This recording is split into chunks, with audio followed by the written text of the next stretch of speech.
இயேசு கிறிஸ்து ஒரு காரியத்தை செய்யறாங்க. ஒரு பட்டணத்துக்கு இயேசு கடந்து போகிறாங்க. அந்த பட்டணத்தின் பேரு கப்பர்நகும். கப்பர்நகும் என்றால் அதனுடைய அந்த அர்த்தத்தை போய் பார்க்கும் பொழுது, கப்பர் என்றால் அந்த இடத்துல என்ன போட்டிருக்கு? கிராமம் என்று போட்டிருக்கு. நாகும் என்றால் ஒரு தீர்க்கதரிசி. நம்ம பைபிள் எத்தனை பேர் வாசிச்சீங்க?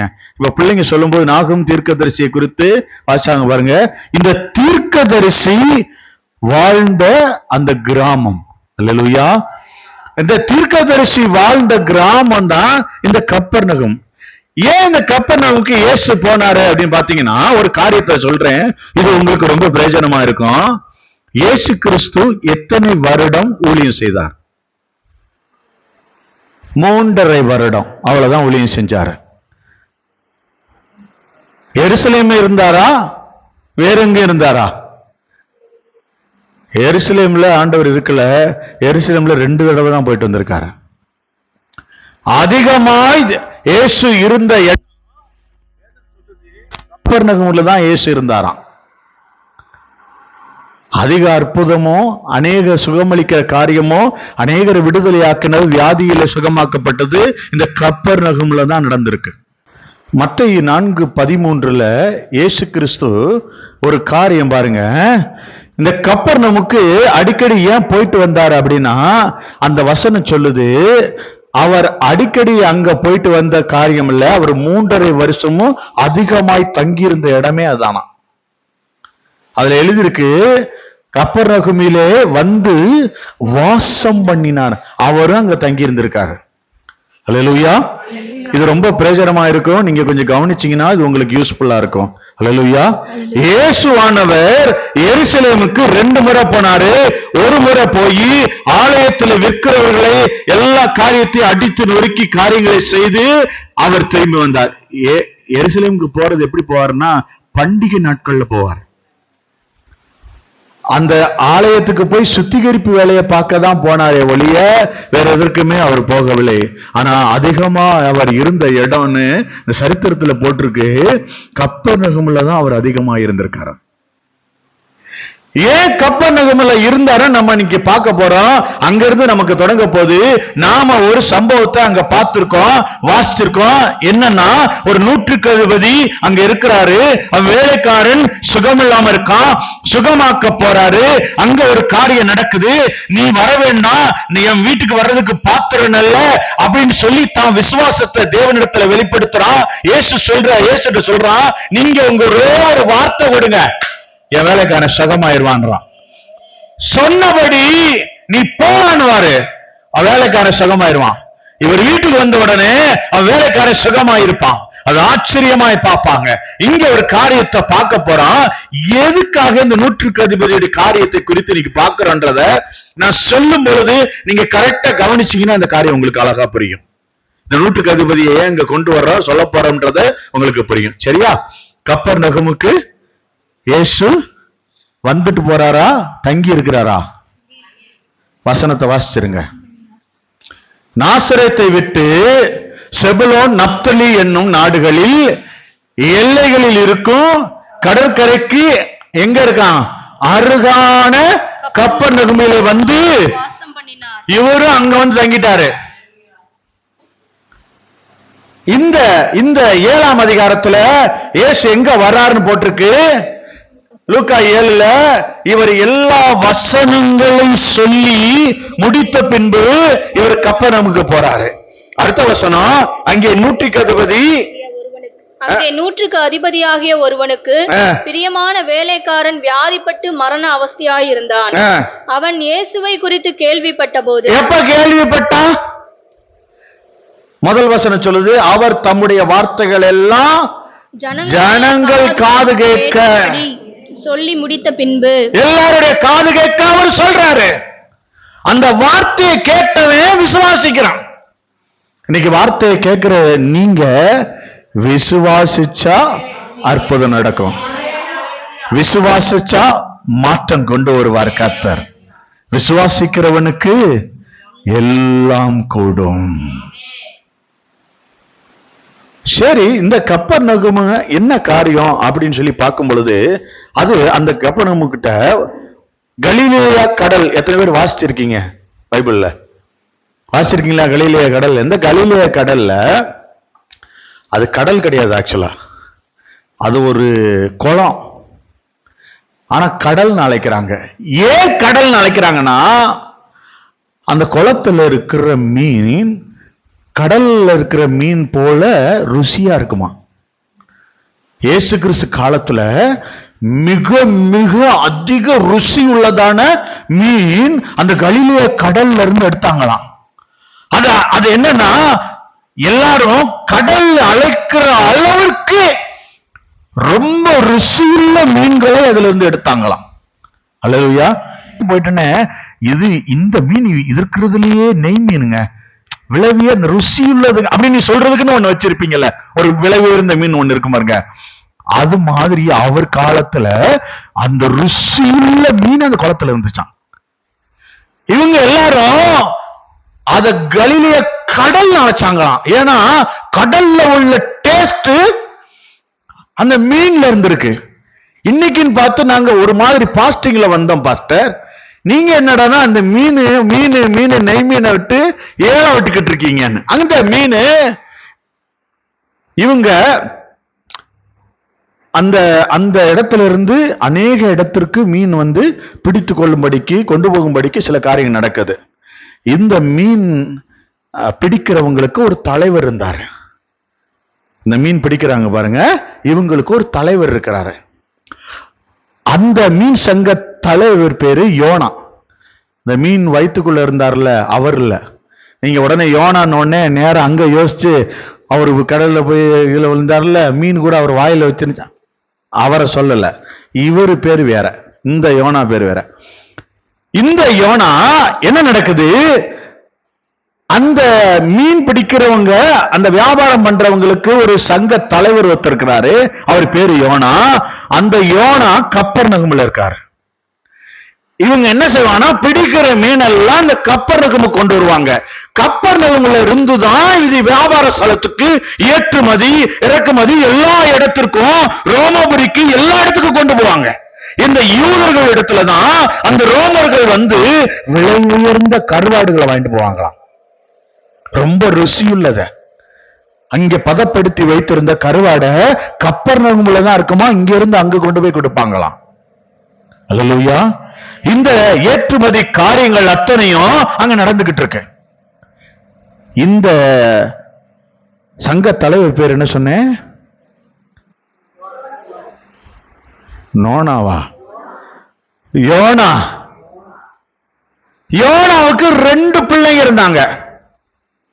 அந்த 2 பிள்ளைங்கள்ல ஒருத்தர் பேரு சீமோன் என்று அழைக்கப்படுகிற பேதுரு. எத்தனை பேர் வாசிச்சிருப்பீங்கன்னு எனக்கு தெரியல. யோனாவின் குமாரன் ஆகிய சீமோன் பேதுருவே அப்படின்னுவாரு. அவர் தான் இயேசு கிறிஸ்துவோடைய சீஷரா இருந்தார் பேதுரு. இவரு கப்பர்நகமுக்கு போய் தான் பேதுருடைய மாமியார ஜுரத்துல இருந்தவங்களை கைதூக்கி பிடித்து அவங்கள சுகமாக்கி விடுவாரு. அநேக அற்புதங்கள் அங்கதான் நடக்கும். இந்த சங்க தலைவர்கள் பெரிய பணக்காரர்கள். யாரு? பேதுருடைய அப்பா யோனா. யாரு? பெரிய ஐஸ்வர்யவான். பெரிய பெரிய ஐஸ்வர்யவான் தங்கி இருக்கிற இடம் தான் கப்பர்நகம். அங்க நிறைய வியாபாரங்கள் வெளியில கொண்டு போறது வர்றதெல்லாம் இருக்கும். இது ஏன் ஐஸ்வர்ய நகரம் என்று சொல்லப்படுகிறது என்றா, ரோமர்கள் தங்களுடைய அரண்மனை கட்டுவதற்கு கொரிந்து பட்டணத்திலிருந்து கற்களை கொடைந்து விலையுயர்ந்த கற்களை அங்க விலை கொடுத்து வாங்கி அங்கிருந்து கொண்டு போய் தங்களுடைய அரண்மனை கட்டுவாங்களாம். அந்த அங்க இருந்து கொரிந்திலிருந்து கொண்டு வந்த கற்களால இங்க ஜெபாலயம் கட்டி வச்சிருக்காங்க. இங்க இயேசு பிரசங்கிக்க வருவாரு. அதனால அந்த விலை உயர்ந்த கல் வாங்குற அளவுக்கு இவங்க ஐஸ்வர்யம் வாங்கலாம். ஒரு வசனம் சொல்லு பாருங்க, மத்தேயு 11:23.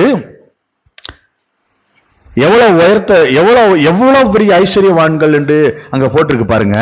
வான பரியந்தம் உயர்த்தப்பட்ட கப்பர்நகமே. எப்படி சொல்லப்படுது? வான பரியந்தம் உயர்த்தப்பட்ட கப்பர் நகுமே நீ பாதாள பரியந்தம் தாழ்த்தப்படுவாய். என்ன அவங்களுக்குள்ள கத்த சொல்றாரு, அவ்வளவு உயர்ந்தவனா, அவ்வளவு உயர்வு உள்ளவங்களா. அங்க சொல்றாங்க, நீங்க எப்படி தாழ்த்தப்படுவீங்களா? பாதாள பரியந்தம் தாழ்த்தப்படுவாய். உன்னில் செய்யப்பட்ட பலத்த செய்கைகள் சோதோமிலே செய்யப்பட்டிருந்ததானால் அது இந்நாள் வரைக்கும் நிலைத்திருக்கும். பாருங்க, சோதோம் குமர பட்டணம் அழிஞ்சு போச்சா இல்லையா? அழிச்சாரா இல்லையா? எங்களுக்கு தெரியாது. அழிச்சாரா, என்ன செஞ்சாரு எங்களுக்கு தெரியாது என்று சொல்லல. ஆனா பட்டணம் அழிந்து போனது. அங்க யாரெல்லாம் இருந்தா?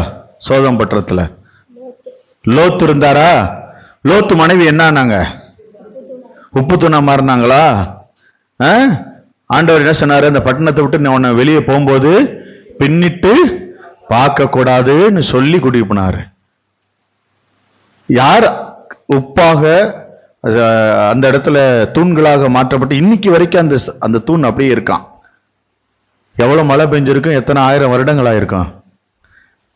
உப்பு கொஞ்சோண்டு வெளியில் அள்ளி போட்டு வந்து பாருங்களேன், கொஞ்ச நேரத்துக்குள்ள அது என்ன ஆகுன்னு. ஒரு நாள், 2 நாள், ஒரு வாரம் வச்சுட்டு பாருங்களேன் போய். ஆனா இன்னும் அந்த கல் அப்படியே இருக்கான்.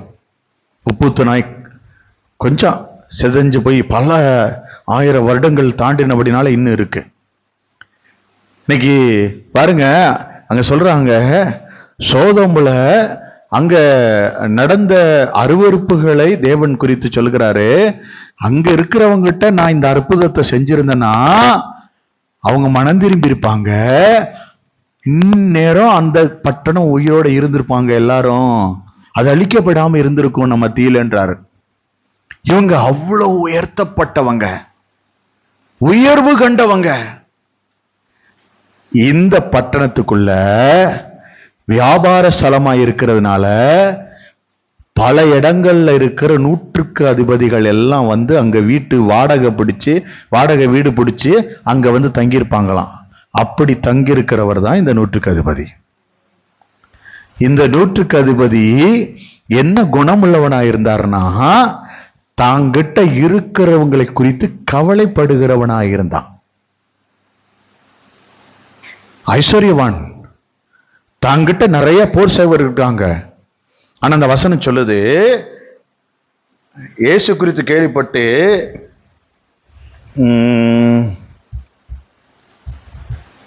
அங்கே 100க்கு அதிபதி ஒருவனுக்கு பிரியமான வேலைக்காரன் வியாதிப்பட்டு மரண அவஸ்தையா இருந்தான். மரண அவஸ்தைன்னா என்னங்க? அவஸ்தை தெரியுமா? மரண அவஸ்தைனா சாகும்போது அந்த சாகுற நேரம், கடைசி நேரத்துல இழுத்துக்க பறிச்சுக்கன்னு அந்த நேரத்துல போட்டுட்டு நாள் கணக்க இழுத்துக்கிட்டு இருக்கும் பாருங்க. சரீரத்துல இருக்கிற வியாதி, அந்த அந்த அந்த பெட்சோரு எல்லாம் அந்த உடம்பு முழுவதும் அது ஒரு ஸ்மெல் அடிச்சு அவங்க அந்த கடைசி ஸ்டேஜ் இருப்பாங்கல்ல, அப்படி இருந்திருக்கான். இவர் என்ன செஞ்சாரு? ஆனா இவன் எனக்கு பிரியமானவன், எனக்கு பிரியமானவன நான் என்ன செய்யணும், எப்படியாவது நான் காப்பாத்தி ஆகணும்னு இவன் இயேசுவை குறித்து கேள்விப்பட்டான். இயேசு எப்படிப்பட்டவர்? குணமாக்குகிறவர், விடுதலை கொடுக்கிறவர், காயம் கட்டுகிறவர், ஆறுதல் படுத்துகிறவர், உன்னை எல்லா இக்கட்டிலிருந்து தூக்கி எடுக்கிறவர். அல்லேலூயா. இவன் எப்படி கேள்விப்பட்டான்? சுகமாக்குறவராய் கேள்விப்பட்டான். சுகமாக்குறவராய் கேள்விப்பட்டு அங்க என்ன நடக்குது? இவன் இயேசுவின் இடத்துல கொண்டு போனா எப்படியாவது சுகம் கிடைச்சிரும், எப்படியாவது நடந்துரும். ஒரு காரியத்தை அங்க செய்யறான். என்ன சொல்றான்? அவன் இயேசுவை குறித்து கேள்விப்பட்ட போது அவர் வந்து தன் வேலைக்காரனை குணமாக்க வேண்டும் என்று அவரை வேண்டிக் கொள்ளும்படி யூதருடைய மூப்பரை மூப்பர்களை அவரிடத்தில் அனுப்புறாங்க. மூப்பர்கள்னா சபை மூப்பர்கள், முக்கியமான பொறுப்பில்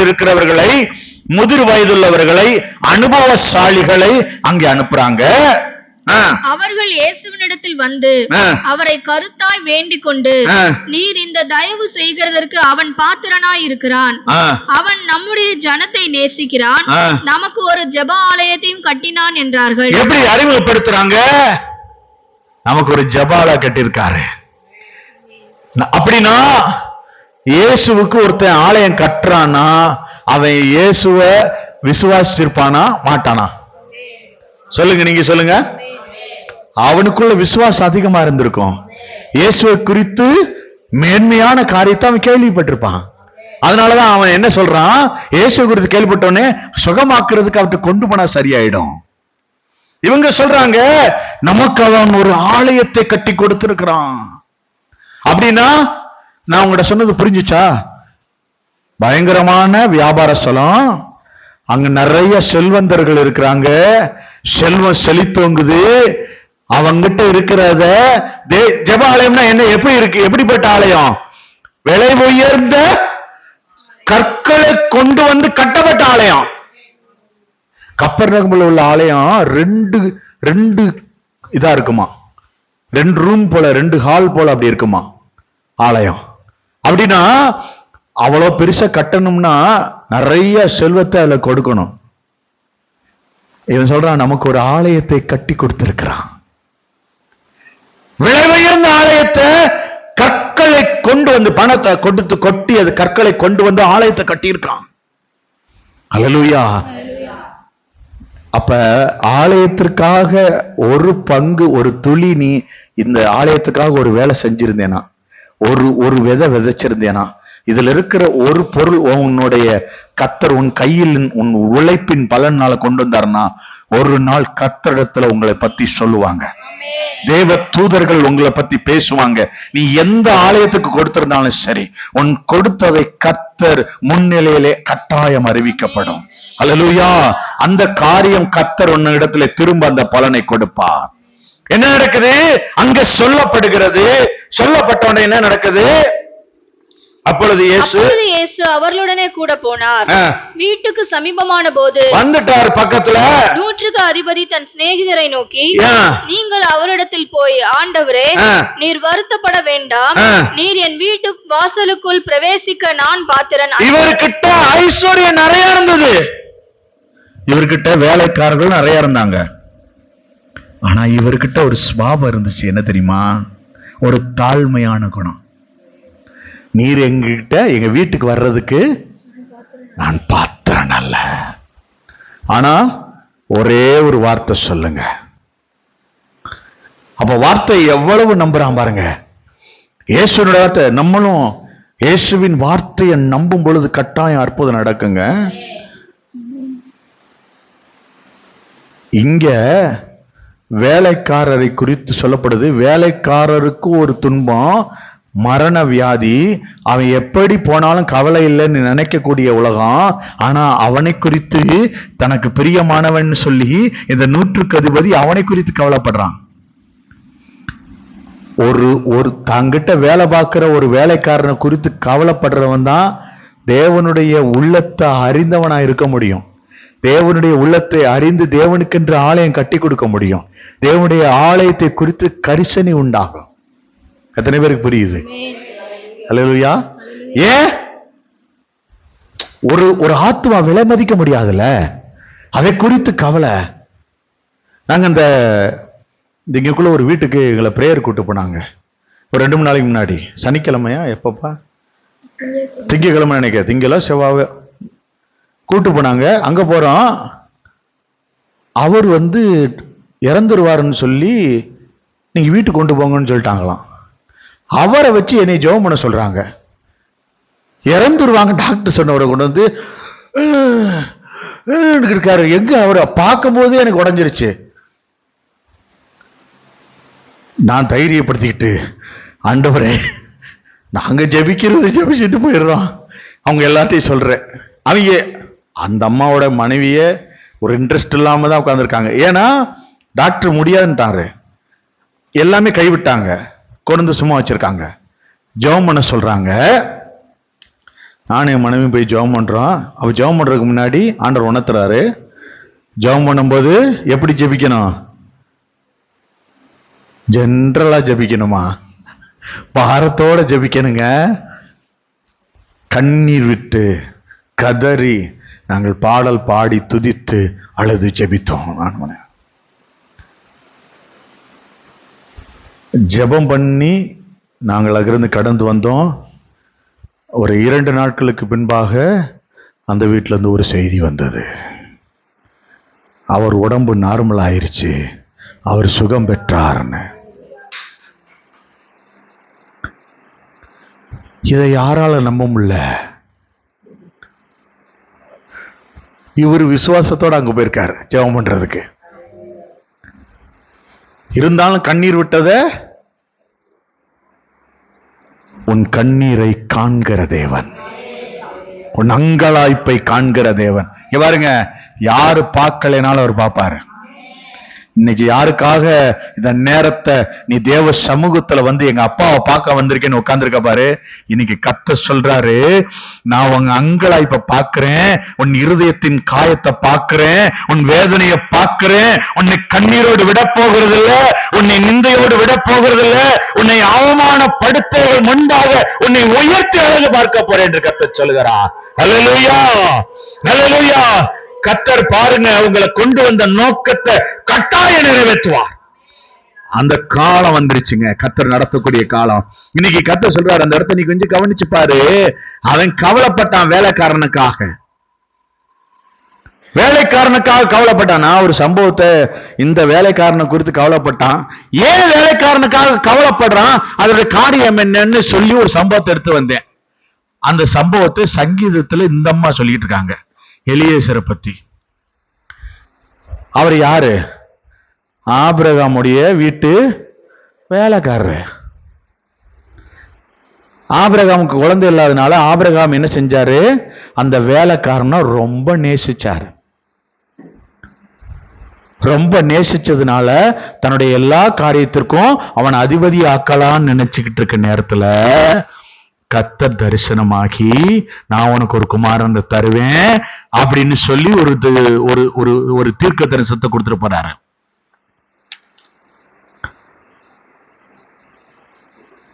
அது டயத்துல சாராள் ஒரு வேலை பார்த்தா.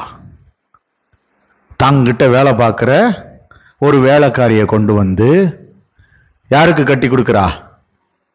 தம் புருஷருக்கு. யாராவது ஒருத்தவங்க தம் வீட்டுக்காரருக்கு, அதுவும் தாம் வீட்டுல தாம் கம்பெனில வேலை பார்க்கிற ஒரு பொண்ணை செலக்ட் பண்ணி, வாமா என் வீட்டுக்கார நீ கட்டிக்கமான் யாராவது ஒரு பொண்ணு சொல்லுமா? இந்த அம்மா வந்து, இந்த கால சிச்சுவேஷனே வேற. அந்த காலத்துல இந்த அம்மா என்ன செஞ்சிருச்சு, ஆனா நான் வந்து சில காரியத்து நிமித்தம் அவளை அந்த சாராள் வந்து பாராட்டக்கூடியவன் என்று நினைக்கிறேன். ஏன்னா தன் கணவருடைய அந்த அந்த அங்கலாய்ப்பு, அந்த சந்ததிகளை திளைக்க பண்ணணும். தனக்கு துக்கமா இருந்தா கூட, தனக்கு வேதனையா இருந்தா கூட ஒரு விஷயத்தை அவன் அனுமதித்தான். தான்கிட்ட வேலை பார்க்கிற, ஆனா அந்த அந்த அந்த பெண்ணுக்கு வந்து ஒரு தலகணம் வந்துச்சு தெரியுமா? இவள்கிட்ட இருந்த தாழ்மை, தாங்கிட்ட வேலை பார்க்கிறவனை கொண்டு வந்து தன் கணவருக்கு கட்டி கொடுக்கறமேன்னு அவகிட்ட அந்த இது இல்லை, அவளுக்கு அந்த வேதனை இல்லை. ஆனா இந்த ஆகாருக்கு இவகிட்ட வந்த உடனே ஒரு விதமான, இப்ப நாங்க அவரோட வீட்டுக்காராக்கும். இவங்க என்னாச்சு, நாச்சியார் என்ன செஞ்சாங்க? குழந்தைய தூக்கிட்டு, பொட்டிய படுக்கையை தூக்கிட்டு ஓடு. அப்புறம் வந்து காட்டுல இருந்து அழுகிறது, வனாந்தரத்துல வந்து என்னை அவ அடிச்சு துரத்துறா அப்படின்னு அழுகிறது. என்ன நடந்துச்சு? சம்பவத்தை நான் சுருக்கமா சொல்றேன், ஏன்னா நான் இது போல ஒரு 4-5 சம்பவம் வந்து உங்கள்கிட்ட சொல்லி அதை முடிக்கணும்னு நினைக்கிறேன். அப்பதான் அந்த 100க்கு அதிபதி அந்த தன்னிடத்துல இருந்த வேலைக்காரனுக்காக உள்ள கரிசனை புரியும். இந்த கரிசனை ஏன் படுறாங்க அப்படின்றது உங்களுக்கு புரியுன்றதுக்காக கொண்டு வரேன். என்ன நடந்துச்சு? இந்த வேலைக்காரர் தன்னுடைய ஆபிரகாம் தன்னுடைய மகனை ஈசாக்குக்கு ஒரு பிள்ளை மருமகளை செலக்ட் பண்ணணும்னு சொல்லி தன் சொந்த பந்தத்துக்குள்ள அனுப்புறாங்க. இவர் அங்க போறாரு. யார நேசிக்கிறாங்கன்றத ஒரு அடையாளத்தை அங்க சொல்லப்படும். ஆதியாகமம் 24வது அதிகாரம் எடுத்துக்கொள்ளுங்க. ஆதியாகமம் 24வது அதிகாரம்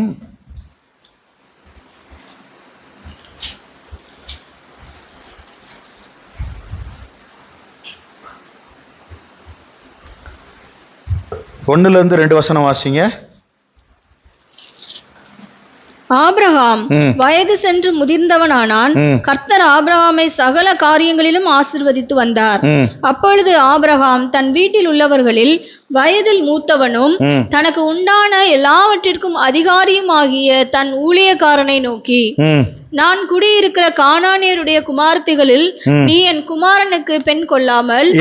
எங்க போனோம்? வேற எங்கேயுமே பெண் எடுக்க கூடாது. ஹலோ, இருக்கீங்களா? எங்க எடுக்கணுமா? சொந்தத்துக்குள்ள. எங்க எடுக்க சொல்றாங்க? சொந்தத்துக்குள்ள. எங்க எடுக்கணும்? கிறிஸ்தவர்கள், நம்ம ஆண்டவரை ஏற்றுக்கொண்டவர்கள், ரட்சிக்கப்பட்டவங்க பையனையோ பொண்ணையோ எங்க எடுக்கணும்? ரட்சிக்கப்பட்ட இடத்துல எடுக்கணும். வேற இடத்துல போய் எடுக்க கூடாது. அல்லேலூயா. ரட்சிக்கப்பட்டவன் ரட்சிக்கப்பட்ட பிள்ளையை தான் எடுக்கணும். ரட்சிக்கப்பட்டவள் ரட்சிக்கப்பட்ட பிள்ளையை தான் திருமணம் முடிக்கணும் ஒரு காரியத்தை. அல்லேலூயா. இங்க ஒரு காரியம் நடக்குது. என்ன செய்யறாங்க? இங்க அனுப்புறாங்க. அனுப்பின உடனே இவரு வந்துட்டாரு. வந்த உடனே தான் உள்ளத்துக்குள்ள ஒரு தீர்மானம் பண்றாரு, ஒரு காரியத்தை வைக்கிறார். காரியத்தை அங்க பார்க்கலாம். 12வது வசனம்.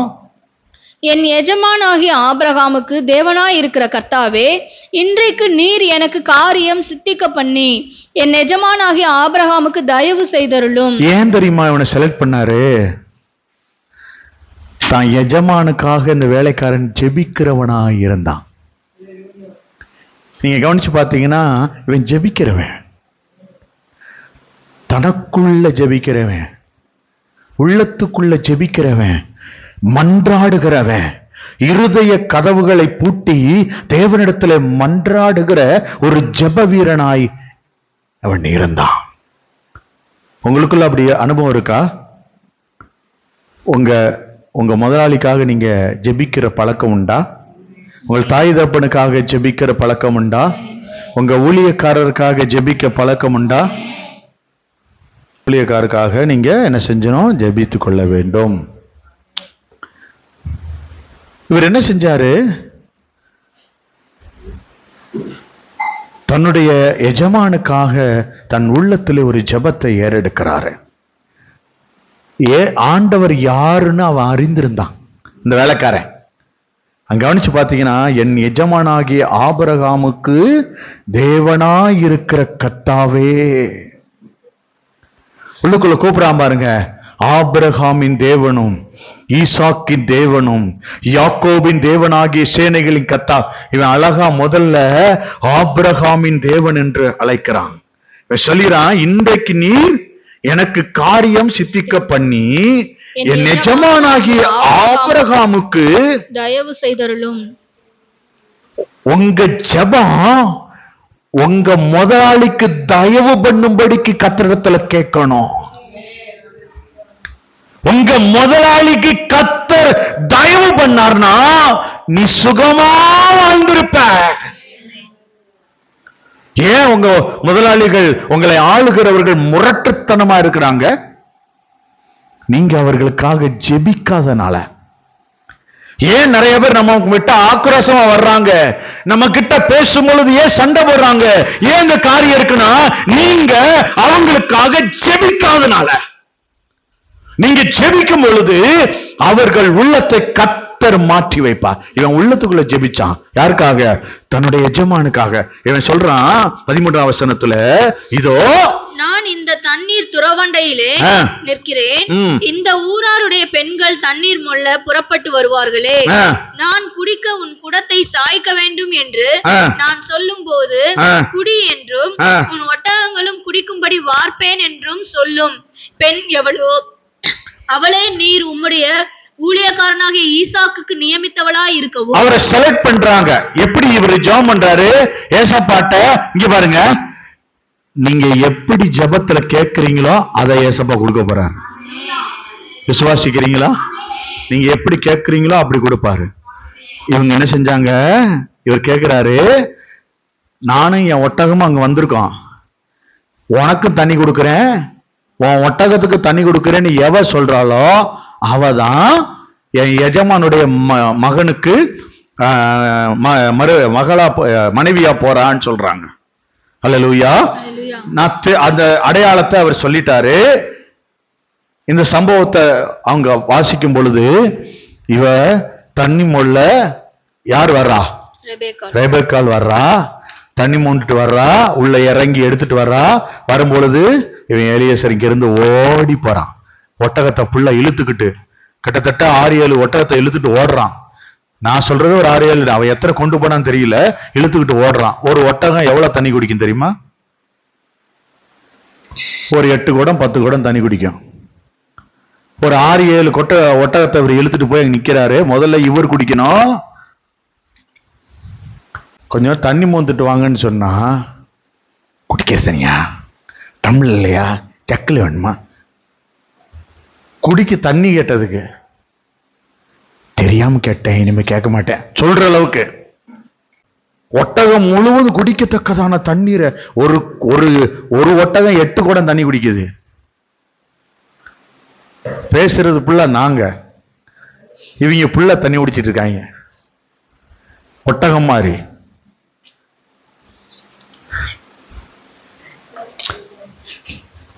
அப்ப இவ சொன்னபடி என்ன செஞ்சா, தண்ணீரை கொடுத்தா, குடிச்சான். குடிச்ச உடனே என்ன நடக்குது பாருங்க, 21ஆம் வசனம். அந்த மனிதன் அவளை குறித்து ஆச்சரியப்பட்டு கர்த்தர் தன் பிரயாணத்தை வாய்க்க பண்ணினாரோ இல்லையோ என்று அறியும் பொருட்டு மௌனமாயிருந்தான். பாருங்க, அப்படியே இவனுக்கு ஒரு டவுட் இருந்திருக்கு. சில பேர் நம்ம ஜெபம் பண்ணிவிட்டு அவர் கொடுக்கிறாரா இல்லையான்னு அதை ஒரு தடவை நம்ம பார்த்துக்கணும். கேட்டிருக்கான ஜெபம் கேட்கப்பட்டிருக்க. சில பேர் ஜெபம் பண்ணதுக்கு அப்புறம் ஒருவேளை நம்ம பாவம் போய் தடுக்குமோ, பாவம் மன்னிப்பு கேட்டுட்டு போய் ஜெபம் பண்றது இல்ல. அப்படி தடுக்கும்னா என்ன அர்த்தம்னா, அந்த பாவம் உன்னை விட்டு வெளியே போகல, அதனாலதான் அது என்ன செய்யுது, முன்னாடி தடுக்குமோன்னு உனக்கு ஒரு எண்ணம் வருது. உன் உள்ளத்துக்குள்ள என் பாவம் மன்னிக்கப்பட்டுச்சு நிச்சயம் இருந்துச்சுன்னா நீ என்ன செய்வ, அதை குறிச்சு யோசிக்க மாட்ட. கர்த்தர்ட்ட சொல்லிட்டேன், கர்த்தர் எனக்கு தருவாரு, கர்த்தர் செய்வாரு. அல்லேலூயா. நீங்க நம்புறத கர்த்தர் கண்டிப்பா கொடுப்பாருங்க. இன்னைக்கு கர்த்தர் காரியங்களை எப்படி வாய்க்க செய்யறாரு பாருங்க. அந்த வசனத்தை வாசிக்கும் போதே அவர் சொல்றாரு, தன் பிரயாணத்தை வாய்க்க பண்ணினாரோ இல்லையோ என்று அறியும் போது கொஞ்சம் மௌனமாயிருந்தான். ஒட்டகங்கள் குடித்து தீர்ந்த பின் அந்த மனிதன் 1/2 சேக்கல் எடையுள்ள பொற்காதனையையும் அவள் கைகளுக்கு 10 சேக்கல் எடை பொன்னுள்ள 2 கடகங்களையும் எடுத்து கொடுத்து. காதணி என்ன கொடுத்தாரு? 1/2 சேக்கல் பொற்காதணி, தோடு கொடுத்திருக்காரு. தண்ணி மோந்து கொடுத்ததுனால தோட கொடுத்துட்டு அடுத்து என்ன கொடுக்கிறாரு? 2 கடகங்கள். 2 கடகங்கள்னா அது சத்தமா சொன்னா ஏதாவது சொல்லிடுவாங்களோ இன்னொன்னு. வளையல் கொடுத்தாங்கம்மா, எந்த தங்க வளையல் தான், 2 கடகங்களை கொடுத்தாங்களாம். வேலைக்காரன் பாருங்க எப்படிப்பட்ட குணாதிசயங்கள் உள்ளவரான். தன் எஜமானுக்கு ஏற்ற மணவாட்டிய கர்த்தர் கொடுத்துட்டாருன்னு அவளுக்கு தோடை கொடுத்து வளையலை கொடுத்து ஒரு காரியத்தை கொண்டு வருகிறான். அல்லேலூயா. அதனாலதான் வேலைக்காரன்ல கொடுக்க கூடாத பொறுப்பை அப்படி கொடுத்தாங்கன்னா உங்களை ரொம்ப நம்பி இருக்காங்கன்னு அர்த்தம். உங்ககிட்ட ஒரு பொறுப்பை கொடுத்துருக்காங்கன்னா, இந்த 100க்கு அதிபதி 100 பேரை பொறுப்பா கொடுத்துருக்காங்கன்னு ஒருத்தன் கஷ்டப்படுறான்னு வந்து நிக்கிறான் ஏசிட்ட. இன்னைக்கு கர்த்தர் சொல்றாரு, என்கிட்ட வேலை பார்க்கிற ஆபிரகாம் சொல்றாரு, அவர்கிட்ட வேலை பார்க்கிறவன் எலியேசர் இது முழுவதும் அதிகாரி, ஆனா என் பிள்ளைக்கு நலமானது அவன் செய்வான்னு சொல்லி அவனை நம்பி அனுப்புறாங்க. ஏன் நம்பி அனுப்பினார்னா எலியேசர் ஜெபிக்கிறவனா இருந்தான். ஹல்லேலூயா. அவன் கர்த்தரிடத்துல பேசுறவனா இருந்தான். கர்த்தரிடத்துல பேசுகிறபடினால அவனை நம்பி தன் பொறுப்பு முழுவதையும் கொடுத்தாங்க. இன்னைக்கு கர்த்தர் சொல்றாரு, நீ கர்த்தரிடத்துல பேசுறவனா இருந்தா கர்த்தர் சொல்றாரு, என் ஊழியத்தின் பொறுப்பை உன் கையில நான் கொடுப்பேன். அல்லேலூயா. சில ஆத்துமாக்களை வழிநடத்தக்கூடிய கிரியை உன் கையிலே நான் கொடுப்பேன்.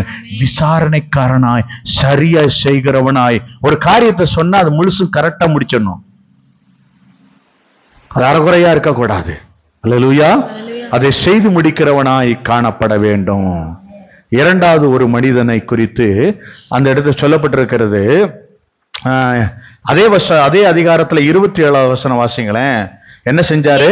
என் எஜமானாகிய ஆபிரகாமின் தேவனாய் இருக்கிற கர்த்தருக்கு ஸ்தோத்திரம். எப்படி பாருங்க, இதெல்லாம் அவர் நடந்து முடிச்ச உடனே அழகா சொல்றாரு, என் எஜமானாகிய ஆபிரகாமின் தேவனாய் இருக்கிற கர்த்தருக்கு ஸ்தோத்திரம். கர்த்தருக்கு ஸ்தோத்திரம் செலுத்துறவங்களா இருக்காங்க. பாருங்க, யார் ஸ்தோத்திரம் செலுத்திக்கிட்டு இருக்கீங்களோ, ஸ்தோத்திர பலி எடுக்கிறீங்களோ, சங்கீதத்துல சொல்லப்பட்டிருக்கு, அவங்க தேவனை மகிமைப்படுத்தி கொண்டிருக்கிறாங்களாம். நீங்க தேவனை மகிமைப்படுத்த அவர் உங்களை மகிமைப்படுத்துவாரு. உங்கள் காரியங்களை வாய்க்க பண்ணுவாரு. அவன் பலி செலுத்தணும். என்ன சொல்றான் பாருங்க, கர்த்தருக்கு ஸ்தோத்திரம். அவர் தம்முடைய கிருபையையும் தம்முடைய உண்மையையும் என் எஜமானை விட்டு நீக்கவில்லை. நான் பிரயாணம் பண்ணி வருகையில் கர்த்தர் என் எஜமானுடைய சகோதரர் வீட்டுக்கு என்னை அழைத்து கொண்டு வந்தார் என்றான். எந்த இடத்துக்கு போனாலும் கர்த்தர் தான் கூட்டிட்டு போறான்னு சொல்லுங்க. கர்த்தர் தான் மகிமைப்படுத்தினார்.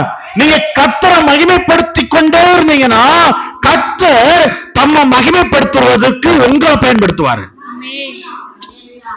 இப்ப ஏன் இவங்க எல்லாம் சாட்சி சொன்னாங்க? பாருங்க, இதுதான் ஜீவனுள்ள சாட்சி. பாஸ்டர் வந்து ஜெபிச்சு அற்புதம் நடந்துச்சு அந்த சாட்சி இல்ல. நான் ஜெபிக்கும் பொழுது என் வியாதி மறைந்து போயிட்டுனா உங்க விசுவாசத்தை கர்த்தர் காண்கிறார்னு அர்த்தம், பார்த்துட்டார்னு அர்த்தம். உங்க விசுவாசம் தான். பாருங்க, பெரும்பாடுள்ள ஸ்திரீ வந்து ஆண்டோடைய வஸ்திரத்தின் ஓரத்தை தொட்ட உடனே என் வஸ்திரத்திலிருந்து வல்லமை போய் தான் நீ சுகமாயிட்டேன்னு சொன்னாரா, இல்ல உன் விசுவாசம் உன்னை சுகமாக்குச்சுன்னு சொன்னாரா? அதுதாங்க உங்க வாழ்க்கை நடந்திருக்கு. அதுதான் நடந்திருக்கு. அப்ப நீங்க போற பாதை சரியான பாதை. உங்க விசுவாசத்தை மட்டும் விட்டுறாதீங்க.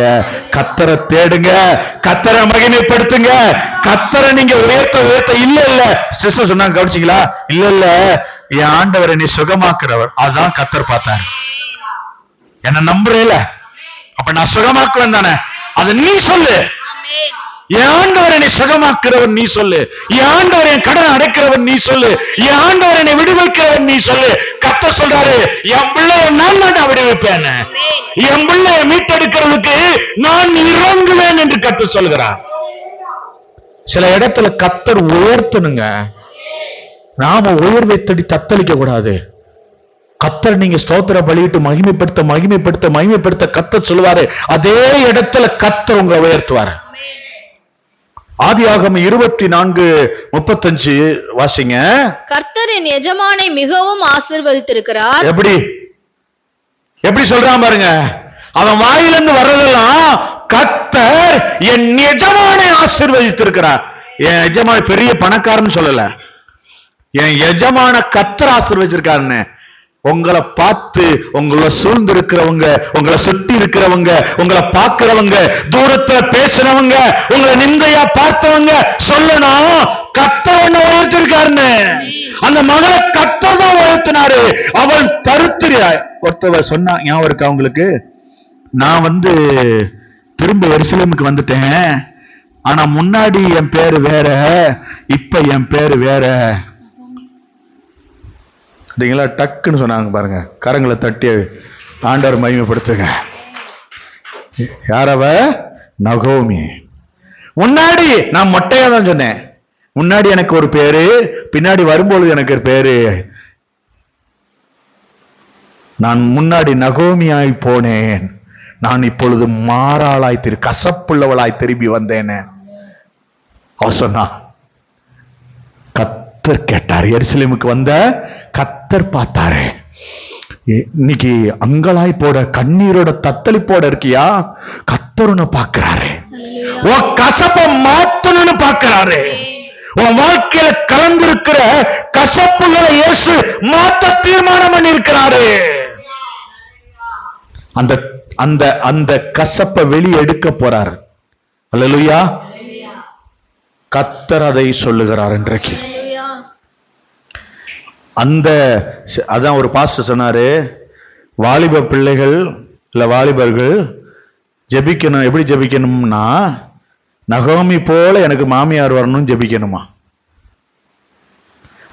அவ எப்படி, அவளுடைய குணாதிசி எப்படி இருந்தா அப்படி சொல்லியிருப்பாங்க.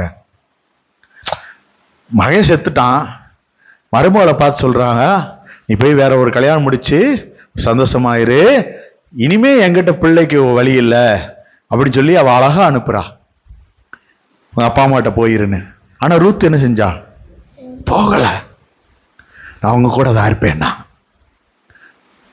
உன் தெய்வம் என் தெய்வம், அழகா சொன்னான். இவங்க 2 பேரும் திரும்ப எருசலேமுக்கு வந்துட்டாங்க. போனவங்க எருசலேமுக்குள்ள வந்தானா ஆசீர்வாதம். இந்த லேட்டா புரிஞ்சு, இந்த லேட்டா லெலியா, இந்த லேட்டா ஆமேன், கொஞ்சம் வேகமா இருக்கட்டுமே. போனவங்க திரும்பி வந்து எருசலேமுக்குள்ள குடியேறினாங்கன்னா அவங்க கசப்ப கர்த்தர் மாத்துவாரு. அவங்க வாழ்க்கையில கசப்பு மாறும். நீங்க சொன்ன வார்த்தை உண்மையா போகட்டுமே. இன்னைக்கு மாறாவின் கசப்பை மதுரமாய் மாத்துகிறவர் உங்களோடு இருக்கிறதற்காய் கர்த்தரை கரங்களை தட்டி மகிமைப்படுத்துங்க. கர்த்தர் உங்களோடு கூட எல்லா கசப்புகளையும் மாற்றுவார். நல்ல தெய்வம் அவர். அவர் சொல்றாரு அந்த வசனத்துல சொல்லும்போது, வாசிங்க அந்த வசனத்துல 35ல சொல்லும்போது சொல்றாரு, அவர் சீமானாய் இருக்கிறார். கர்த்தர் அவருக்கு ஆடு மாடுகளையும் வெள்ளியையும் பொன்னையும் வேலைக்காரரையும் வேலைக்காரிகளையும் ஒட்டகங்களையும் கழுதைகளையும் கொடுத்திருக்கிறார். இந்த வேலைக்காரன் சொல்லக்கூடிய வார்த்தை கவனிச்சீங்களா? கர்த்தர் தான் ஒட்டகத்தை கொடுத்தாரு, கர்த்தர் தான் ஆடு மாடு. அதனாலதாங்க ஆபிரகாம் அவனை நம்பி அனுப்புனான். ஹல்லேலூயா. உங்க பிள்ளைக்கு பொண்ணு பார்க்க, மாப்பிள்ளை பார்க்க போறீங்க, பொண்ணு பார்க்க போறீங்க. உங்க வீட்டுல ஒரு வேலை பார்க்கறவனை போய் நீ பாத்துவாடா, நாங்க ஓகே சொல்லி கட்டிக்கிறோம்டா, கொடுத்துறோம்டா சொல்லுவீங்களா? பாஸ்டரே போயிட்டு வந்தா கூட போய் விசாரிப்பீங்க. நம்மளால, ஏன்னா தோமா இந்த நாடு வந்தார்ல, தோமா கூட்டம் தானே நம்ம கூட்டம். நாங்க விரல விட்டாலும் சரி, நகத்தை விட்டு கிள்னாலும் சரி, எது ஒண்ணு செஞ்சாலும் நாங்க எதையுமே நம்ப மாட்டோம்.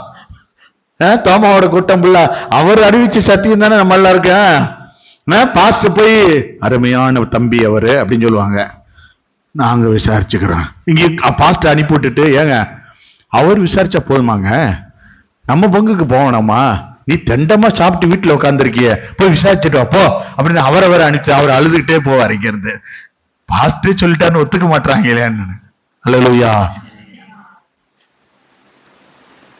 பாஸ்டரே விசாரிச்சாலும் என்ன செஞ்சிடணும், நம்ம போய் விசாரிச்சு தள்ளிடணுமா? கர்த்தர் உங்களுக்கு விசாரணைக்காரருங்க. கர்த்தர் உங்களை விசாரணை பண்ணுவாருங்க. கர்த்தர் உங்களுக்காக விசாரிப்பாருங்க. புதுசா ஒண்ணு உங்களுக்கு செய்ய போறதில்ல. மாறா என்ற இடத்துல தண்ணி கசப்பா இருந்துச்சு. அந்த தண்ணீரை குடிக்க இஸ்ரவேல் ஜனங்கள் அந்த வழியா வர்றாங்க. கர்த்தர் அங்க ஒரு மரத்தை காட்டி அந்த இலைகளை தரித்து வெட்டி அந்த தண்ணிக்குள்ள போடு, அந்த கசப்பு தண்ணி எந்த மிருகம் வாய் வச்சு குடிச்சாலும் செத்துரும். அந்த இலையை வெட்டி போடு, அந்த தண்ணி தித்திப்ப மாறிடும்னு சொல்லி அந்த இலைய. ஆனா அந்த மரம் வளர்றதுக்கு 10 வருஷம் ஆகுமா. இவன் வர்றான்னு அந்த மரத்தை கர்த்தர் அங்க கொண்டு வந்தாரு. நீ வர்றேன்னா கர்த்தர் கசப்ப மாத்துறதுக்கு ஒரு மரத்துக்கு கட்டளை இட்டிருப்பாரு. அந்த மரம் சிலுவையின் மரம். அந்த சிலுவையிலே உனக்கு வெற்றி இருக்கிறது. கர்த்தர் அந்த சிலுவையை, அந்த மரத்தை எடுத்து தண்ணீர்ல கலக்கும் போது கசப்பு மறையும். ஒரு சகோதரி கேட்டாங்க, எப்படி தண்ணீர் மாறுச்சு, எப்படி சிலுவை எடுத்து தண்ணீர்ல கலக்கும்போது மாறுச்சு, எப்படி மாறுச்சு? சிலுவை உள்ள இறங்கினா மாறதானாங்க செய்யும். சிலுவை வந்தாவே மாறுங்க. உன் கசப்பை எடுத்து போடுவாரு. இதுவரைக்கும் நீ மாறாவா இருக்கேன், நான் கசப்பா இருக்கேன், பயப்படாத. நகோமியா திரும்ப எருசலேமுக்குள்ள மாத்துவாரு, ஆலயத்துக்குள்ள உன்னை நகோமியா மாத்துவாரு. கர்த்தர் மாத்துவதற்கு தான் இங்க கொண்டு வந்திருக்கிறாரு. நீ கசப்பு இல்ல. மத்தவங்க நினைக்கலாம் இவ இருந்தாவே கசப்பு, நீ இருந்தாதான் ஆசீர்வாதமே. கர்த்தர் ஒன்ன கொண்டு வச்சுதான் ஆசீர்வாதமா பாரு. சில பேர் இந்த அம்மா எப்படி பண்ணுது அப்படி பண்ணு, பயப்படாத. கர்த்தர் ஒன்ன வச்சிருக்குது அங்க இருக்க கசப்பெல்லாம் வேரோட பிடுங்கிறதுக்கு தான். ஏன்னா இஸ்ரவேல் ஜனங்கள் வர்றாங்கன்னு தான் அந்த மரத்தை அங்க கொண்டு வந்தாரு, அந்த கசப்பை மாத்துறதுக்கு. நீ அங்க வந்ததுனால அவங்க வீட்டுல இருக்க கசப்பை மாத்துறதுக்கு கர்த்தர் ஒன்ன கொண்டு போய் வைக்கிறாரு. கரங்களை தட்டி அவரை மகிமைப்படுத்துங்க. சரி, இன்னொரு மனிதரை பார்ப்போம். இன்னொரு அருமையான ஒரு மனிதனா ஆதியாகமம் 39ஆம் அதிகாரம் 4வது வசனத்துல ஒரு மனுஷனை பார்ப்போம்.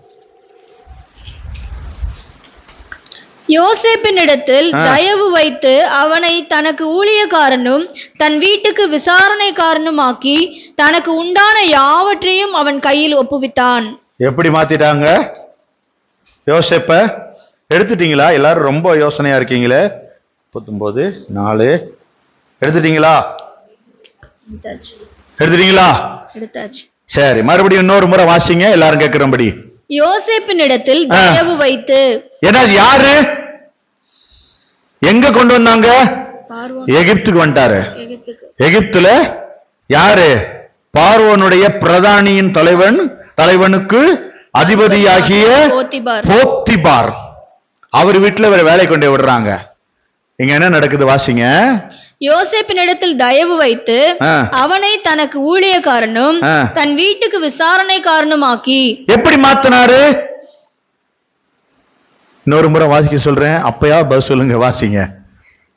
யோசேப்பினிடத்தில் தயவு வைத்து. யோசேப்பினிடத்தில் தயவு வைத்தாரா? அவனை தனக்கு ஊழியக்காரனும் வேலைக்காரனா மாத்திக்கிட்டானா? யாரு? போத்திபார். தன் வீட்டுக்கு விசாரணைக்காரனுமாக்கி. தான் வீட்டுல உள்ள எல்லாத்தையும் விசாரணை பண்றதுக்கு இவனை நியமிச்சுட்டாராம். தனக்கு உண்டான யாவற்றையும் அவன் கையில் ஒப்புவித்தான். எல்லாத்தையும் கொண்டு போய் அவங்க கையில கொடுத்துட்டான். சாவி கொத்தெல்லாம் கொண்டு போய் அவன் கையில கொடுத்துட்டான். ஒரு வேலைக்காரன் கையில இவ்வளத்தையும் கொடுக்கணும்னா அந்த வேலைக்காரன் எப்படிப்பட்டவனா இருக்கணும்? சரி, ஏன் கொடுத்தாங்கன்னு 2வது வசனம் முதல் வரி சொல்லுது. கர்த்தர் யோசேப்போட இருந்தார். அல்லேலூயா. ஏன் சாவி கொத்து அங்க போச்சு தெரியுமா? ஏன் அதிகாரம் முழுது அங்க போச்சு தெரியுமா? கர்த்தர் யோசேப்போட இருந்தார். கர்த்தர் உன் கூட இருந்தார்னா சாவி கொத்து உன் கையில, முழு அதிகாரமும் உன் கையில. அல்லேலூயா. என்ன அதிகாரம் பண்ணிக்கிட்டே இருக்காங்கன்னு கர்த்தர் உன் கூட இருந்தா உன்னை எவன் அதிகாரம் பண்ண முடியும்? கர்த்தர் உன்னை அதிகாரியாய் வைப்பார். 3வது வசன தொடக்கத்துல கர்த்தர் அவனோட இருக்கிறார் என்றும். பாருங்க, கர்த்தர் அவன் கூட இருக்கிறாங்கன்னு மத்தவங்க சொல்லுவாங்க. வேலைக்காரனுடைய காரியத்தை குறித்து சொல்றேன். 100க்கு அதிபதி வேலைக்காரனை குறித்து அங்க பார்த்தோம். ஆபிரகாமின் வேலைக்காரனை குறித்து பார்த்தோம், எலியேசர. இப்ப யோசேப்பு வேலைக்காரனை குறித்து பார்க்கிறோம். ஏன் இந்த காரியத்தை முழுசையும் யோசேப்பின் இடத்துல ஒப்பு கொடுத்தாங்க? சகல அதிகாரம் வந்துச்சுன்னா, இங்க பாருங்க, நீங்க வேலைக்காரரா வேலைக்காரிகளா எங்கேயாவது இருக்கலாம், ஆனா கர்த்தர் உங்க கூட இருந்தாங்கன்னா அந்த வீட்டு சாவி உங்க கைக்கு வந்துடும். அந்த வீட்டை எழுதி கொடுத்துருவாங்களா பாஸ்டர்? இல்ல அந்த அம்மா விரட்டி விட்டுட்டு ஐயோ அப்படிலாம் ஐயா, அந்த அர்த்தம் இல்லையா? அதிகாரத்தை கர்த்தர் கொடுப்பார். அங்க என்ன, அந்த வசனத்தை திரும்ப ஒரு முறை வாசிப்போம். யோசேப்பின் இடத்தில் தயவு வைத்து அவனை தனக்கு ஊழியக்காரனும், முதல்ல ஊழியக்காரன் ஆக்குறாரு, தன் வீட்டுக்கு விசாரணைக்காரனும் ஆக்கி. தான் வீட்டுல உள்ள எல்லாத்தையும் இவன் தான் விசாரணை பண்ணணும் மாத்தி. இவருக்கு உங்களை குறித்து தான் கர்த்தர் பேசிக்கிட்டு இருக்காரு. தனக்கு உண்டான யாவற்றையும் அவன் கையில் ஒப்புவித்தான். எல்லாத்தையும் கொண்டு போய் அவன் கையில கொடுத்தான். இங்க பாரு, நீ ஸ்கூல்ல மேன்மையுள்ள மாறணும்னா உங்ககிட்ட கர்த்தர் இருந்தா போதும். காலேஜ்ல ஸ்கூல்ல கர்த்தர் இருந்தா ஒரு மாற்றம் நடக்கும். நீ அங்க அதிகாரியா இருப்ப, கர்த்தர் உன்னை மேன்மையாக்கிடுவாரு. அல்லேலூயா, அல்லேலூயா. கையில கொடுத்தாங்க அப்படின்னா 2வது வசனத்துல கர்த்தர் யோசேப்போடு இருந்தார், அவன் காரிய சித்தியுள்ளவனாயிருந்தான். அவன் எகிப்தியனாகிய தன் எஜமானுடைய வீட்டில் இருந்தான். கர்த்தர் அவனோட இருக்கிறார் என்று அவன் செய்கிற யாவையும் கர்த்தர் வாய்க்க பண்ணுகிறார் என்று அவன் எஜமான் கண்டு. உடனே அவங்க வீட்டுல வேலை பார்க்கிற, நீங்க யார் வீட்டுல வேலை பார்க்கறியோ, நீங்க எங்க இருக்கியோ, எந்த எஜமான் உனக்கு மேல இருக்காங்களோ, உன் கூட இருக்கிற கர்த்தர் அவங்க பார்த்திருக்காங்களா? உங்க கூட இருக்கிற கர்த்தரை பார்த்தா அவங்க கூட கர்த்தர் இருக்கிறாங்கன்னு உங்களை துன்புறுத்த கூட பயப்படுவான். உங்ககிட்ட பொறுப்பு வேணுமா? நீ எந்த இடத்துல வேலைக்காரிகளா நீங்க கர்த்தர் இடத்துல, ஆண்டவரே என்னை தாழ்மையா நடத்துறாங்க, ஆண்டவரே என்னை உபத்திரப்படுத்துறாங்க, ஆண்டவரே என்னை புறக்கணிச்சுறாங்க, நீ என் கூட ஒரு மகளே, நான் உன்னை உயர்த்துறேன், நான் உன் கூட இருந்து சகல பொறுப்பையும் அவங்க விடுப்பேன், கர்த்தர் செய்வார். ஹல்லேலூயா. சரி, நேரம்ல அப்படியே இன்னொரு சின்ன இன்னொரு சம்பவத்தை மட்டும் சொல்லிட்டு, இதுல நிறைய இருக்கு, உங்களுக்கு ஆசீர்வாதமா தான் எடுத்து வந்தேன் எல்லாத்தையும். 2 ராஜாக்கள் 5ஆம் அதிகாரம் உங்களுக்கு ஆசீர்வாதமா தான் இருக்கும். நான் இப்ப போதும், நான் அடுத்த ஒரு காரியத்துக்கு போயிடுறேன், அதையும் உங்களுக்கு சொல்றேன். இங்க ஒரு 2 ராஜாக்கள் 1ஆம் அதிகாரம் 1ஆம் வசனத்திலிருந்து வாசிங்க. 2 ராஜாக்கள் 5ஆம் அதிகாரம் 1ஆம் வசனத்திலிருந்து. சீரிய ராஜாவின் படைத்தலைவன் ஆகிய நாகமான் என்பவன் தன் ஆண்டவனிடத்தில் பெரிய மனுஷனும் எண்ணிக்கையுள்ளவனுமாய் இருந்தான். அவனை கொண்டு கர்த்தர் சீரியாவுக்கு ரட்சிப்பை கட்டளையிட்டார். நாகமான கொண்டு போய் கர்த்தர் எங்க ரட்சிப்பை கட்டளையிட்டார்? சீரியாவுக்கு ரட்சிப்பை கட்டளையிட்டார். கர்த்தர் தான் அவனை பயன்படுத்திக்கிட்டு இருக்காரு. வாசிங்க. மகா பராக்கிரமசாலியாகிய அவனும், அவன் பயங்கரமான பராக்கிரமசாலி, அவனும் யுத்தத்துல கில்லாடி, குஷ்டரோகியா இருந்தான். ஆனா அவன் என்னவா இருந்தான்? குஷ்டரோகியா இருந்தான். அவன் என்னவா இருந்தான்? குஷ்டரோகியா இருந்தான். குஷ்டரோகம் பிடிச்சிருந்துச்சு அவனுக்கு. யுத்த வீரர்களுடைய வஸ்திரம் பார்த்திருக்கீங்களா? யுத்த வீரர்கள், போர் வீரர்களுடைய வஸ்திரம் பார்த்திருக்கீங்களா? யுத்த வீரர்களுடைய வஸ்திரம் பார்த்தீங்களா? பார்க்கலையா? டிவியில பார்த்திருக்கேன், ஆனா சொன்னா அவர் பார்க்கிறேன்னு சொல்லுவாரு, பார்க்கலன்னு சொன்னா அதுக்கு ஒண்ணு சொல்லுவாரு. டிவி பார்க்கறீங்களா இல்லையா? பார்க்கிறேன், பார்த்தேன், இப்படியா பதில் சொல்லுவீங்க? சரி இருக்கட்டும். அடிக்கடி போட்டு இப்படி நுழைத்தனா ஆமான்னு தான் சொல்லுவான் அப்படின்னு சொல்லிடுறாங்க. ஒரு காரியத்தை சொல்றேன், அவங்க போட்டிருக்க ட்ரெஸ் பயங்கரமா 1/2 டன் வரைக்கும் வெயிட் உள்ளது. இவன் உடம்பு முழுவதும் சதை பிஞ்சு பிஞ்சு தொங்கும். குஷ்டரோகியா இருக்கனால. குஷ்டரோகினா கை மடங்கி வர்ற குஷ்டரோகி இல்ல, சதை பேந்து பேந்து கன்னத்துல வந்து அப்படி இருக்கிற குஷ்டரோகி. அதுல தண்ணீரும் ரத்தமும் வடிஞ்சுக்கிட்டே இருக்கும். இந்த 1/2 டன் வெயிட் உள்ள ட்ரெஸ்ஸை தூக்கி மேல போட்டா இந்த எலும்பு இங்க அழுத்துமா இல்லையா?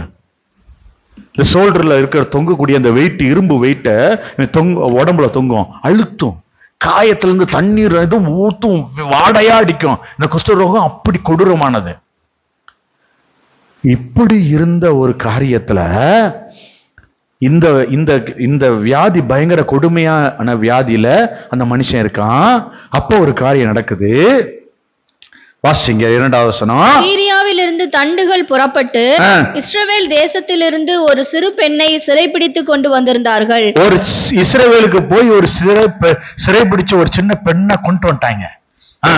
அவள் நாகமானின் மனைவிக்கு பணிவிடை செய்து கொண்டிருந்தாள். எங்க கொண்டு விடுறாங்க? இந்த சீரியா தேசத்தில் உள்ள இந்த நாகமானுடைய மனைவிக்கு பணிவிடை செய்வதற்கு கொண்டு வந்து விடுறாங்க. வேலைக்காரரை குறித்து பேசிட்டு இருக்கேன்.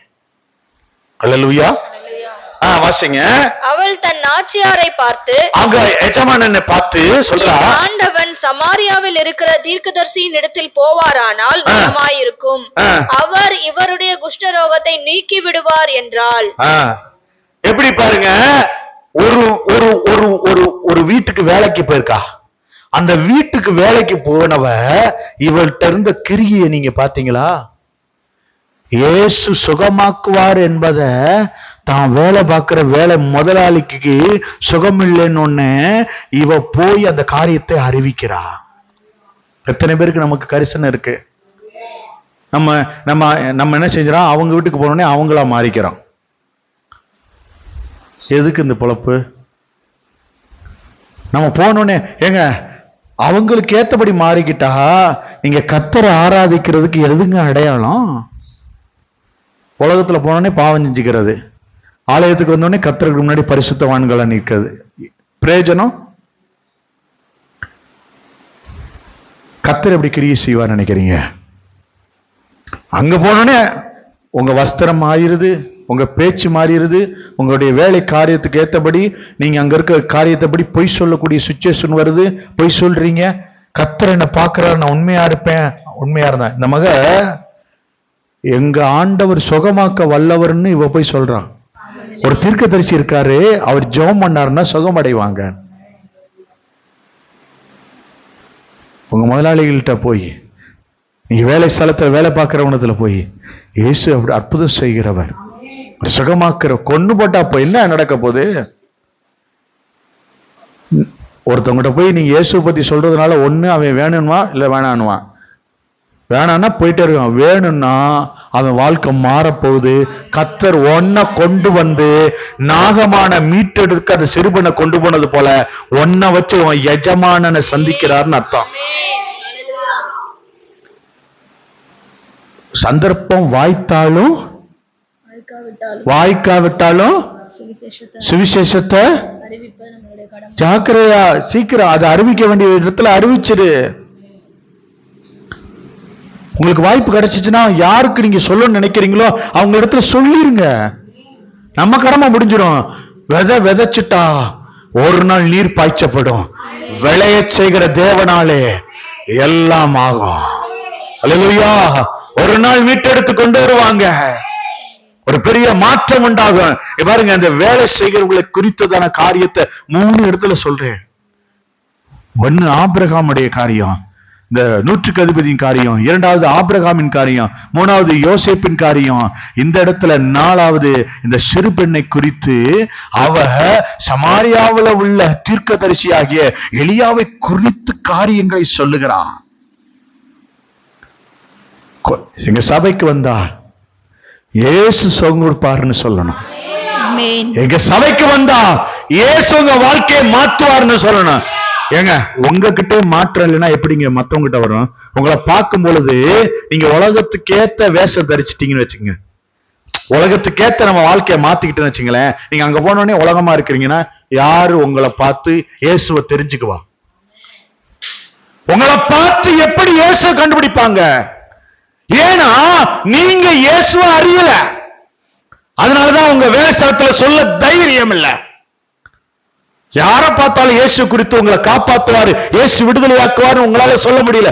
1000 பேர். இன்னைக்கு உங்ககிட்ட ஒரு காரியம் கேட்கிறேன். இந்த வாரத்துக்குள்ள, அதாவது போன ஞாயிற்றுக்கிழமையில இருந்து இந்த ஞாயிற்றுக்கிழமைக்குள்ள ஒருத்தர் கூட உங்க கிட்ட வந்து தான் கஷ்டத்தை பத்தி உங்ககிட்ட பேசலன்னு சொல்லுங்க பாப்போம்.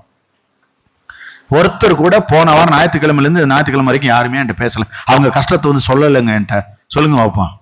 சொல்லி இருப்பாங்க. எல்லாரும் வாழ்க்கையில யாராவது ஒருத்தவங்க வந்து ஏதாவது, நீங்களே மத்தவங்கிட்ட போய் உங்க கஷ்டத்தை சொல்லியிருப்பீங்க, அவ்வளவு கஷ்டம் இருந்திருக்கும்.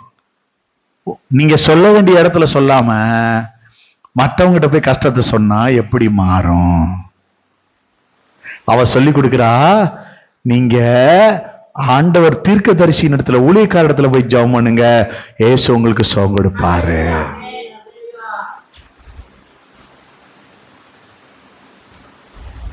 சபையில எல்லா பிள்ளைகளும் தேறினவர்களாய் மாறணும். அல்லேலூயா. இவங்க அடுத்த ஜெனரேஷன் போய் அடுத்த அநேகரை வந்து ரட்சிப்புகள் நடத்தணும். உங்க கூட படிக்கிற பிள்ளைங்களுக்காக நீங்க ஜெபிக்கணும். உங்களை போல பிள்ளைகள் ரட்சிக்கப்படுவதற்காக நீங்க ஜெபிக்கணும். நீங்க ஜெபம் பண்றது அது உங்களுக்கு நல்லது. ஏன்னா பாருங்க, சிறு பெண்ணு தான், 17 வயசு பிள்ளை தான்.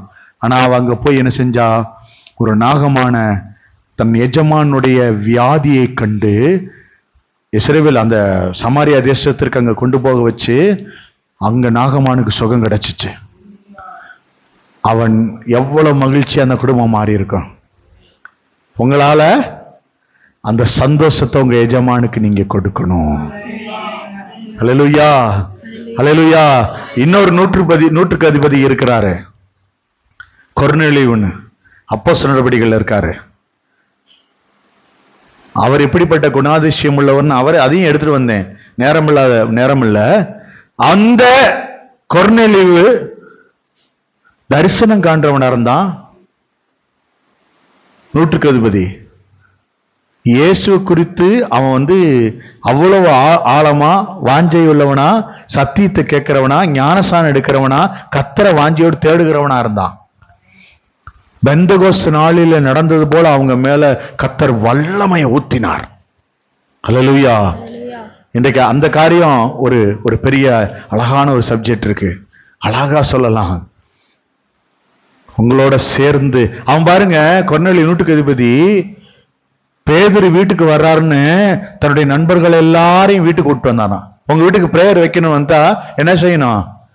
உங்க ஃப்ரெண்ட்ஸ, இந்த தெருப்புக்குமே இந்த வாரம் முழுதும் வந்துடாதப்பா, எங்க வீட்டுல பிரேயர் வைக்கிறோம் அப்படின்னு. உங்க வீட்டுக்கு பாஸ்ட் வர்றாரு, ஜெபம் பண்ணாருன்னா, ஏசப்பா உங்க வீட்டுக்கு ஒரு அனுகூலமான வாசலை திறக்க போறாரு, அதனால பாஸ்டர் அனுப்பி ஜெபிக்க வைக்கிறாரு. உங்க வீட்டுல ஒரு ஜெபம் நடக்குதுன்னா உங்க வீட்டுக்கு ஒரு வாசல் திறக்கப்பட போகுதுன்னு அர்த்தம். உங்க வீட்டுல ஒரு பாதையை திறக்க போறாருன்னு அர்த்தம். வாசல் அடைக்கப்பட நாமளே காரணமா இருக்க கூடாது. அல்லேலூயா. அது ஆசீர்வாதமான வாசலாய் கர்த்தர் திறந்து வைப்பார். இவங்க என்ன செஞ்சாங்க? கொர்நேலியு கூட இருக்க எல்லாரையும் கூட்டிட்டு வந்தான். நூற்றுக்கு அதிபதினு பார்த்தா வேதத்துல நிறைய பேரை கொடுக்கப்பட்டிருக்கு. இவங்க எல்லாரும் இருந்த இடம் கப்பர்நகம். இயேசு இருந்த 3.5 வருடம் ஊழியக்காரரா, 24 வயசு வரைக்கும் ஒரு இடத்துல இருந்தாரு. 29 ஒரு சில வருடங்கள்ல ஒரு சில இடங்கள்ல இருந்தாரு. ஆனா ஊழியம் செய்த இடம், இருந்த ரொம்ப நாள் இருந்த இடம் கப்பர்நகம். ஆண்டவர் அங்கதான் அதிகமா இருந்தாரு. இன்றைக்கு கர்த்தர் சொல்றாரு, இந்த வேலைக்காரர்களிடத்துல நாம கற்றுக்கொள்ளக்கூடிய காரியம், நாம இயேசு கிறிஸ்துக்கு ஒரு வேலைக்காரரை போல நாம இருக்கோம். கர்த்தருடைய இருதயத்தை அறிந்து நடந்தா நம்ம வாழ்க்கையை கர்த்தர் உயர்த்துவாரு. மேன்மையான திட்டத்தை யோசேப்பை கொண்டு போய் உயர்த்தி வைத்தது போல நம்மளை உயர்த்தி வைப்பார். அல்லேலூயா. ஜெபம் பண்ணலாமா? எல்லாரும் எழுந்து நிற்போம். கர்த்தர் இன்றைக்கு நம்மோடு கூட பேசி இருக்கிறார். அநேக காரியங்கள் இந்த கப்பர்நகமை குறித்து கர்த்தர் நம்மோடு கூட இடைப்பட்டிருக்கிறார். எங்கள் அன்பின் பரலோக பிதாவே, உம்முடைய பரிசுத்த பிள்ளையாகி இயேசு கிறிஸ்துக்குள்ளாக உம்மை ஸ்தோத்திரிக்கிறேன். இந்த நாளிலும் ஆண்டவரே, நீர் பேசின வார்த்தைக்காய் ஸ்தோத்திரம், மறைபொருளுக்காய் ஸ்தோத்திரம். நீங்க பேசியிருக்கீங்க இந்த பிள்ளைகளோட, நான் நம்புறேன். உங்க வார்த்தை இந்த பிள்ளைகள் இருதயத்துக்குள்ள பதிந்திருக்கு நம்புறேன். ஆண்டவரே, இந்த வார்த்தையை கொண்டு இவர்களை ஆசீர்வதியும். இவர்களோடு கூட இருந்து எல்லாவற்றிலும் சாட்சியாக்கும். இவர்கள் ஒவ்வொருவரையும் சாட்சியாக்கும். உங்களுடைய கிருபை தாங்கட்டும். நீர் வழி நடத்துதலை இவர்கள் காண கிருபை செய்யும். எல்லா தடைகள் விலகி போகட்டும். எதிர்பார்த்த காரியங்களில் ஜெயம் உண்டாகட்டும். உடைய வியாதி மறையட்டும். உடைய கட்டுகள் உடைக்கப்படட்டும். எந்தெந்த இடத்துல இவங்கெல்லாம் அவமானப்பட்டு நிந்தையை சகித்தார்களோ அந்த இடத்துல இவர்களுக்கு ஒரு உயர்வை கொடும். உங்கள் வாழ்க்கையிலே ஆண்டவரே, இது சிறுபெண் சத்தியத்தை அறிவித்தது போல, நாகமானுடைய குஷ்டம் மாறினது போல, இவர்கள் மூலமாய் அநேகருடைய மரணம் மாற்றப்படட்டும். இவர்கள் மூலமாய் அநேகருடைய குஷ்டம் மறையட்டும். இவர்கள் மூலமாய் அநேக கடன் மறையட்டும். அநேகருடைய மரணம் மாறட்டும். இவர்களை கொண்டு பயன்படுத்தும். உடைய கரத்துல ஒப்பு கொடுக்கிறேன். இயேசுவின் வல்லமையுள்ள நாமத்தில் ஜெபிக்கிறேன் எங்கள் ஜீவனுள்ள பிதாவே. ஆமேன்.